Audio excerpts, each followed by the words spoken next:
Next most important skill after the change of pace is the foot change. This foot changing technique essentially forces you to use both feet, so even amateur players with years of experience might find it challenging. However, even if it feels a bit difficult at first, if you keep working on it, it's surprisingly one of the easiest ways to bypass a defender.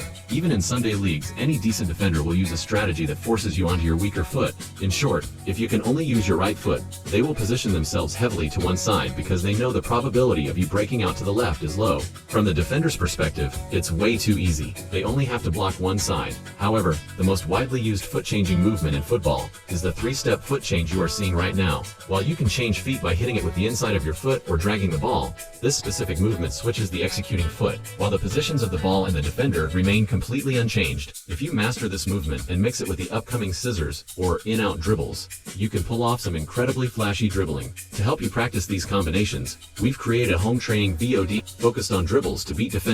Since it's such a fundamental skill, mastering it will instantly level up your football game. Lee Kang-in frequently uses this timing, pretending to kick or shoot, dragging the ball back to hold it, acting like he's about to dribble outward, and then quickly changing feet to leave the defender behind. Honestly, this movement itself needs to be accompanied by a proper body feint to truly make it an effective, appealing trick.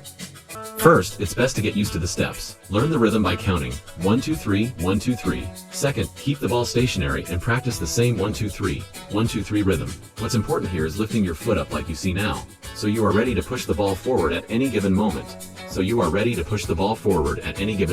Taking the second stage a step further by making very subtle, micro touches on the ball brings you to the third stage. This dribble naturally pushes the ball outside of your body frame, so trying to catch it with the outside of your opposite foot can feel a bit awkward and forced at first. That is why you need to place your plant foot further away. Even so, practicing this seemingly awkward dribble is highly valuable because changing feet to an outside of the foot dribble makes it much easier to shield and protect your ball from the defender compared to an inside dribble. The fourth stage is practicing it while moving forward. Here too, the key is to switch feet without letting the ball drift too much from side to side, because the relative positions of the defender, the ball, and your body already convey information to the defender. Simply switching feet like this poses a massive threat to them. That's why I recommend keeping your touches tight rather than pushing the ball too far outward. You want to touch it just enough to keep yourself in a position to constantly change directions. Applying this movement will make your figure eight dribbling and outside cuts flow completely naturally. To maximize its effectiveness, drop shoulder movements and bending your knees deeper will make the feint significantly more convincing. Ultimately though, because this is a move where you look to push to the right outside but switch feet to explode left due to the defender's presence, reading the defender's stance or positioning before executing